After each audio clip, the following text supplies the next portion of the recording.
आउज़ु बिल्लाहि मिनश शैतानिर रजीम बिस्मिल्लाहिर रहमानिर रहीम रब्बि इश्रह ली सदरी व यस्सिर ली अमरी वहलुल उक़दम मिन लिसानी यफ़क़हू कौली। আসসালামু আলাইকুম ওয়া রাহমাতুল্লাহি ওয়া বারাকাতুহু। আজকে আমরা 165তম ভিডিও পোস্ট করতে যাচ্ছি, যেখানে আমরা জিহাদ অধ্যায়টিকে কন্টিনিউ করব। তাহলে আজকের ভিডিও শুরু করা যাক। বিসমিল্লাহির রহমানির রহিম। উটের গলায় ঘণ্টা বা এরূপ কিছু বাঁধা। 2793 নম্বর হাদিস। হযরত আব্বাদ ইবনে তামিম রাদিয়াল্লাহু তাআলা আনহু কর্তৃক বর্ণিত। আবু বশির আনসারী তাকে অবগত করিয়েছেন যে তিনি রাসূলুল্লাহ সাল্লাল্লাহু আলাইহি সাল্লামের কোনো একটি জিহাদে সফরসঙ্গী ছিলেন। রাবি আব্দুল্লাহ বলেন, আমার মনে হয় তিনি আবু বশির আনসারী বলেছিলেন, লোকেরা তখনও শয্যাশায়ী। এমত অবস্থায় রাসূলুল্লাহ সাল্লাল্লাহু আলাইহি ওয়াসাল্লাম একজন সংবাদবাদক প্রেরণ করে তাদেরকে নির্দেশ দিলেন যেন কোনো উটের গলায় কোনো প্রকার রশি না বাঁধা থাকে, বরং থাকলে তা যেন কেটে ফেলা হয়। জিহাদে না গিয়ে স্ত্রীর সাথে হজ্জে গমন। 2794 নম্বর হাদিস। হযরত ইবনে আব্বাস রাদিয়াল্লাহু তাআলা আনহু কর্তৃক বর্ণিত, তিনি নবী করিম সাল্লাল্লাহু আলাইহি সাল্লামকে বলতে শুনেছেন, কোনো পুরুষ কোনো নারীর সঙ্গে যেন নির্জনে না বসে এবং মুহরিম সঙ্গী ছাড়া কোনো নারী যেন সফর না করে। এই সময় এক ব্যক্তি উঠে জিজ্ঞেস করল, হে আল্লাহ রসুল, অমুক অমুক যুদ্ধে আমার নাম সেনা তালিকাভুক্ত করা হয়েছে, অথচ আমার স্ত্রী হজ আদায়ের জন্য যাচ্ছে। তিনি বললেন, তোমার স্ত্রীর সঙ্গে তুমি হজ্জে যাও। জিহাদে গুপ্তচর বৃত্তি। 2795 নম্বর হাদিস। হযরত উবাইদুল্লাহ ইবনে আবু রাফে রাদিয়াল্লাহু তাআলা আনহু কর্তৃক বর্ণিত, তিনি বলেন, আমি আলী রাদিয়াল্লাহু তাআলা আনহুকে বলতে শুনেছি, রাসূলুল্লাহ সাল্লাল্লাহু আলাইহি সাল্লাম জুবায়ের, মিকদাদ ও আমাকে নির্দেশ প্রদান করলেন যে রওজায়ে খাকের দিকে রওনা হয়ে যাও। সেখানে পৌঁছে এক বৃদ্ধা মহিলাকে দেখতে পাবে। সে একটি পত্র বহন করে নিয়ে যাচ্ছে। পত্রটি তার নিকট হতে ছিনিয়ে আনবে। আমরা যাত্রা করলাম। আমাদের ঘোড়াসমূহ দ্রুত ছুটে চলল। আমরা রওজা নামক স্থানে উপনীত হয়ে একজন বৃদ্ধা মহিলাকে দেখতে পেলাম। আমরা বললাম, পত্রটি বের করো। সে বলল, আমার নিকট কোনো পত্র নেই। আমরা বললাম, হয় পত্রটি দাও, নতুবা আমরা বস্ত্র উন্মোচন করে তালাশ করব। এরপর সে চুলের খোপার মধ্য হতে পত্র বের করে দিলে আমরা তা নিয়ে রাসূলুল্লাহ সাল্লাল্লাহু আলাইহি সাল্লামের নিকট আগমন করলাম। দেখা গেল তা হাতেব ইবনে আবু বালতায়ের পক্ষ থেকে মক্কাবাসী মুশরিকদের বিশিষ্ট কতিপয় লোকের নামে প্রেরণ করা হয়েছে। এতে রাসূলুল্লাহ সাল্লাল্লাহু আলাইহি সাল্লামের কিছু তৎপরতার কথা তাদেরকে জানানো হয়েছে। রাসূলুল্লাহ সাল্লাল্লাহু আলাইহি সাল্লাম হাতেবকে ডেকে জিজ্ঞেস করলেন, হাতেব, এ কি করেছো? তিনি বললেন, হে আল্লাহ রসুল, আমার ব্যাপারে জলদি সিদ্ধান্ত নেবেন না।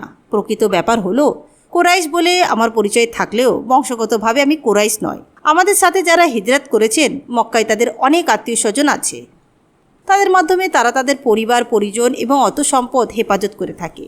আমার যখন তাদের সঙ্গে অনুরূপ বংশগত কোনো আত্মীয়তা নেই, তখন তাদের প্রতি কিছু এহসান করে আমার পরিবার পরিজন ও আত্মীয় স্বজনকে হেফাজত করতে মনস্থ করলাম।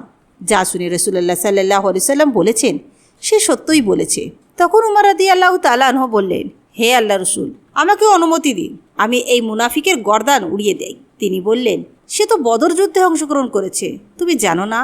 আল্লাহই তার ব্যাপারে ভালো জানেন, কেননা তিনি তাদের সম্পর্কে বলেছেন, তোমরা যেমনটি ইচ্ছা কাজ করে যাও, আমি তোমাদের ক্ষমা করে দিয়েছি।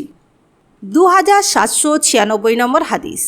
হযরত জাবির ইবনে আব্দুল্লাহ রাদিয়াল্লাহু তাআলা আনহু কর্তৃক বর্ণিত, বদর যুদ্ধের কিছু লোককে বন্দী করে আনা হলো। তাদের মধ্যে আব্বাস রাদিয়াল্লাহু তাআলা আনহুও ছিলেন। তার দেহে কোনো জামা ছিল না। সুতরাং নবী করিম সাল্লাল্লাহু আলাইহি সাল্লাম তার জন্য জামা তালাশ করতে লাগলেন। আব্দুল্লাহ ইবনে উবাইয়ের জামা তার দেহে যথাযথভাবে লাগলে নবী করিম সাল্লাল্লাহু আলাইহি সাল্লাম তাই তাকে পরিয়ে দিলেন। আর এই জন্যই তিনি স্বীয় জামা খুলে তাকে পরিয়ে দিয়েছিলেন। ইবনে ওয়াইনা বলেন, নবী করিম সাল্লাল্লাহু আলাইহি সাল্লামের উপর তার কিছু এহসান অর্থাৎ উপকার ছিল, তাই নবী করিম সাল্লাল্লাহু আলাইহি ওয়াসাল্লাম এভাবে পূরণ করতে চেয়েছিলেন। 2797 নম্বর হাদিস। হযরত সাহাল রাদিয়াল্লাহু তাআলা আনহু কর্তৃক বর্ণিত, তিনি বলেন, খায়বার যুদ্ধের সময় রাসূলুল্লাহ সাল্লাল্লাহু আলাইহি সাল্লাম একদিন বললেন, আগামীকাল সকালে আমি এমন এক ব্যক্তির হাতে পতাকা অর্পণ করব যার হাতে আল্লাহ বিজয় দান করবেন। সে আল্লাহ তার রসুলকে ভালোবাসে এবং আল্লাহ তার রসুলও তাকে ভালোবাসে। সুতরাং সকলেই সারা রাত এই আশায় অধীর আগ্রহে অপেক্ষা করল যে আগামীকাল সকালে হয়তো তাকেই পতাকা অর্পণ করা হবে। কিন্তু পরদিন সকালে রাসূলুল্লাহ সাল্লাল্লাহু আলাইহি সাল্লাম জিজ্ঞেস করলেন, আলী কোথায়? তাকে জানানো হলো যে তিনি আলী চক্ষুর পীড়ায় কাতর। রাসূলুল্লাহ সাল্লাল্লাহু আলাইহি ওয়াসাল্লাম তার চক্ষুতে মুখের লালা লাগিয়ে দিলেন এবং তার জন্য দোয়া করলেন। তখন সাথে সাথেই তার চক্ষু ভালো হয়ে গেল, যেন কোনো রোগই হয়নি। এরপর তিনি তাকে পতাকা অর্পণ করলে তিনি আলী রাদিয়াল্লাহু তাআলা আনহু বললেন, যতক্ষণ না তারা আমার মতো মুসলমান হয় ততক্ষণ আমি যুদ্ধ চালিয়ে যাব। এ কথা শুনে রাসূলুল্লাহ সাল্লাল্লাহু আলাইহি ওয়াসাল্লাম বললেন, ধৈর্য অবলম্বন সহ করবে। আল্লাহর কসম, তোমার দ্বারা আল্লাহ যদি একটি লোককেও সুপথ প্রাপ্ত করেন তবে তা তোমার জন্য রক্তবর্ণের উট হতেও উত্তম সম্পদ। যুদ্ধবন্দীদেরকে শৃঙ্খলাবদ্ধ করা। 2798 নম্বর হাদিস। হযরত আবু হুরায়রা রাদিয়াল্লাহু তাআলা আনহু কর্তৃক বর্ণিত, নবী করিম সাল্লাল্লাহু আলাইহি সাল্লাম বলেছেন, আল্লাহ ওইসব লোকের অবস্থায় বিস্মিত হবেন যারা শৃঙ্খলাবদ্ধ হয়ে জান্নাতে প্রবেশ করবেন। কিতাবদারি আহলে কিতাব কেউ ইসলাম গ্রহণ করলে তার মর্যাদা। 2799 নম্বর হাদিস। হযরত আবু বুরদাহ রাদিয়াল্লাহু তাআলা আনহুর পিতা কর্তৃক বর্ণিত, তিনি নবী করিম সাল্লাল্লাহু আলাইহি সাল্লাম বলেছেন, 3 ব্যক্তি এরূপ যাদেরকে দ্বিগুণ সওয়াব দেওয়া হবে, যার কৃতদাসী আছে আর ওই দাসীকে সে উত্তম শিক্ষা দান করেছে, উত্তম রূপে ভদ্রতা ও শিষ্টাচার শিক্ষা দিয়েছে, তারপর দাসত্বের বন্ধন হতে আজাদ করে দিয়েছে। এ ব্যক্তি দ্বিগুণ সওয়াব লাভ করবে।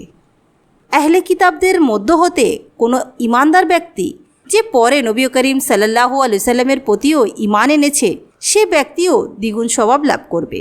যে ব্যক্তি আল্লাহর হক ঠিকভাবে আদায় করে এবং স্বীয় মালিকেরও কল্যাণ কামনা করে।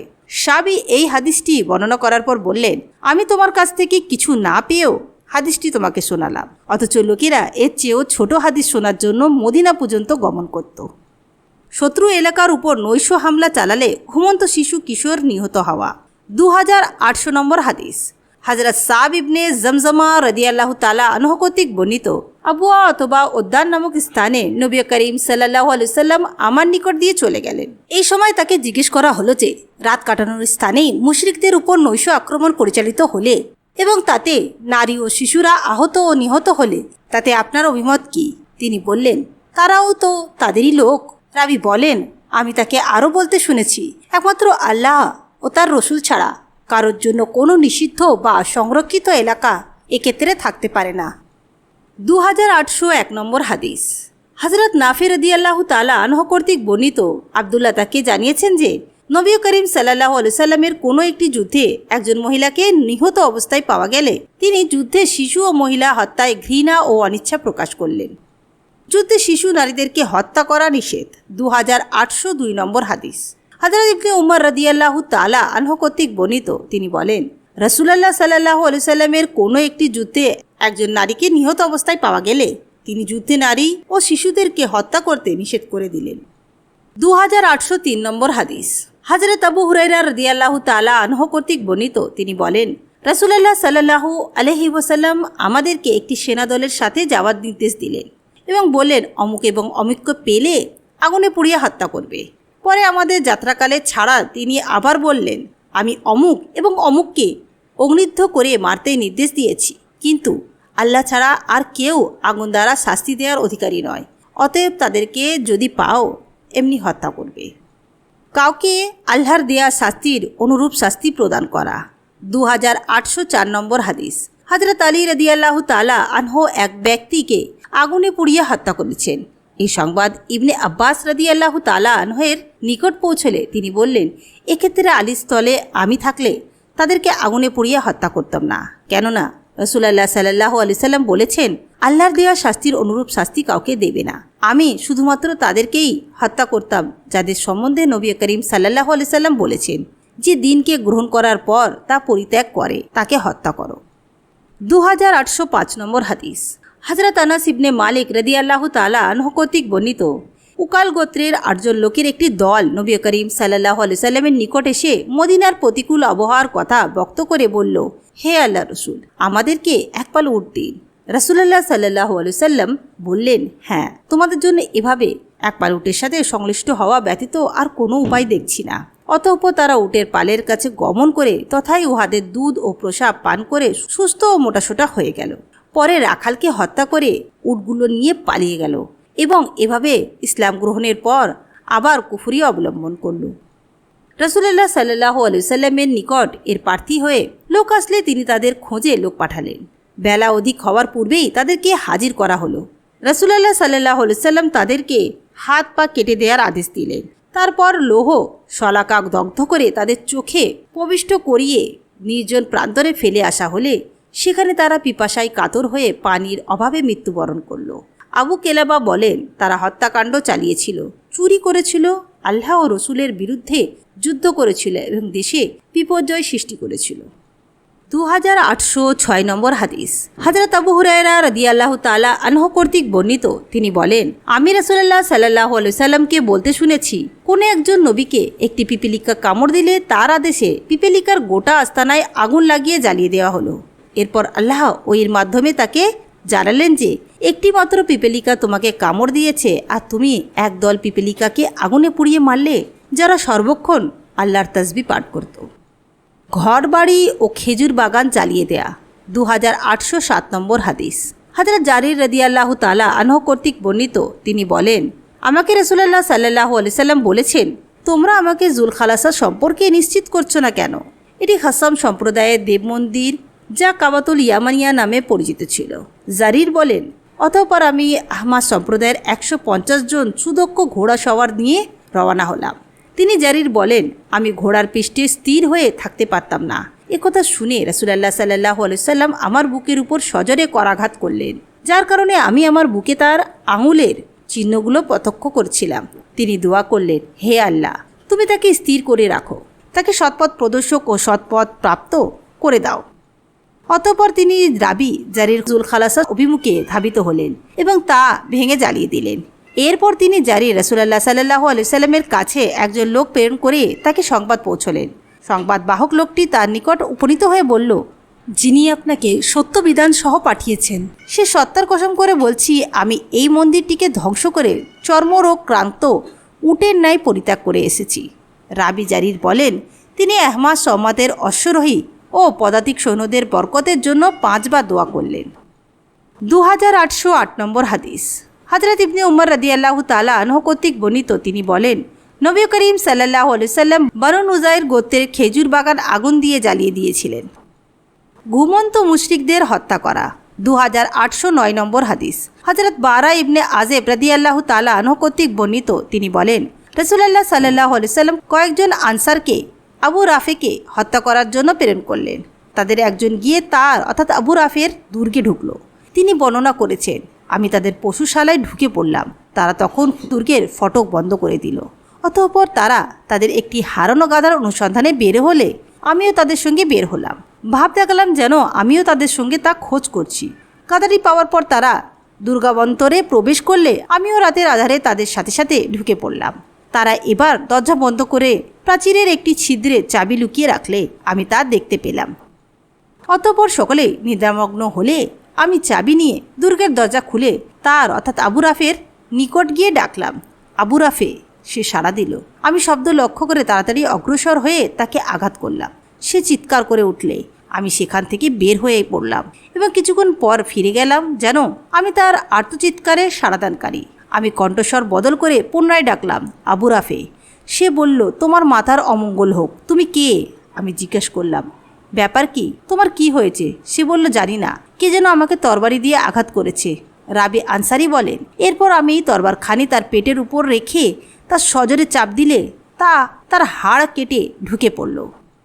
এরপর আমি শঙ্কিত ও ভীত সন্ত্রস্ত মনে বের হয়ে সিঁড়ি বেয়ে নামতে গিয়ে পতিত হলাম এবং আমার পা ভেঙে গেল। এই অবস্থায়ও আমি আমার জন্য অপেক্ষামান বন্ধুদের নিকট উপনীত হতে সক্ষম হলাম। আমি তাদেরকে বললাম যে ক্রন্দনের শব্দ শ্রবণ না করা পর্যন্ত আমি এখান হতে প্রত্যাগমন করব না। অতঃপর কিছুক্ষণের মধ্যেই আমি হেজাজের বিখ্যাত ব্যবসায়ী আবু রাফে এর জন্য ক্রন্দনকারিণীদের ক্রন্দনের আওয়াজ শুনতে পেলাম। ততক্ষণ পর্যন্ত আমি সেখানেই অপেক্ষা করতে থাকলাম। রাবি বলেন, অতঃপর আমি উঠলাম, কিন্তু তখন আমার চলার শক্তি ছিল না। এমত অবস্থায় আমরা রাসূলুল্লাহ সাল্লাল্লাহু আলাইহি সাল্লামের নিকট উপনীত হয়ে তাকে সকল ঘটনা জানালাম। 2810 নম্বর হাদিস। নবী করিম সাল্লাল্লাহু আলাইহি সাল্লাম আবু রাফিকে হত্যা করার জন্য তার নিকট আনসারদের একদল লোক প্রেরণ করলেন। তাদের মধ্যে আবদুল্লাহ ইবনে আতিক রাতের বেলা তার বাড়িতে প্রবেশ করে ঘুমন্ত অবস্থায় তাকে হত্যা করলেন। 2811 নম্বর হাদিস। হযরত উমর ইবনে ওবায়দুল্লাহর আজাদকৃত গোলাম সালেম আবুন নাজার কর্তৃক বর্ণিত, তিনি যখন খারিজিদের বিরুদ্ধে অভিযানে বের হলেন তখন আবদুল্লাহ ইবনে আবু আওফা রাদিয়াল্লাহু তাআলা আনহু তাকে একখানা পত্র লিখেছিলেন। আমি তার কাতেব ও সাচিবও ছিলাম। আমি পত্রখানা পাঠ করেছিলাম। তাতে লেখা ছিল যে শত্রুর বিরুদ্ধে জিহাদের কোনো একদিন রাসূলুল্লাহ সাল্লাল্লাহু আলাইহি সাল্লামের শত্রুর জন্য অপেক্ষা থাকলেন। এমনকি সূর্য ঢলে পড়ল। অতঃপর তিনি লোকদের সামনে দাঁড়িয়ে বললেন, হে লোকেরা, শত্রুর মোকাবিলার আকাঙ্ক্ষা করো না, বরং আল্লাহর নিকট নিরাপত্তা কামনা করো। এর পরেও শত্রুর বিরুদ্ধে মোকাবিলার মতো পরিস্থিতি দেখা দিলে ধৈর্য অবলম্বন করো। জেনে রাখো, তরবারির ছায়ার নিচেই বেহেশত। তারপর তিনি দোয়া করলেন, হে আল্লাহ, কোরআন নাজিলকারী, মেঘরাশি পরিচালনাকারী এবং শত্রুদের পরাজিতকারী, তুমি তাদেরকে পরাস্ত করে দাও এবং তাদের বিরুদ্ধে আমাদেরকে সাহায্য করো। মুসা ইবনে উকবা সালেম আবু নাজার হতে বর্ণনা করেছেন, তিনি বলেছেন যে আমি উমর ইবনে ওবায়দুল্লাহ কাতেব ছিলাম। তার নামেও আবদুল্লাহ ইবনে আবু আউফের একখানা পত্র এলে তাতে লিপিবদ্ধ ছিল, শত্রুর মোকাবিলা কামনা করো না। আবু আমের, মুঘিরা ইবনে আব্দুর রহমান, আবু জানাত আরজ ও আবু হুরাইরার মাধ্যমে রাসূলুল্লাহ সাল্লাল্লাহু আলাইহি সাল্লাম থেকে বর্ণনা করেছেন, নবী করিম সাল্লাল্লাহু আলাইহি সাল্লাম বলেছেন, তোমরা শত্রুর মোকাবিলা কামনা করো না, তবুও যদি কখনো মোকাবিলা হয় তবে ধৈর্য সহকারে মোকাবিলা করবে। যুদ্ধ কৌশল ধোঁকা ছাড়া কিছু নয়। 2812 নম্বর হাদিস।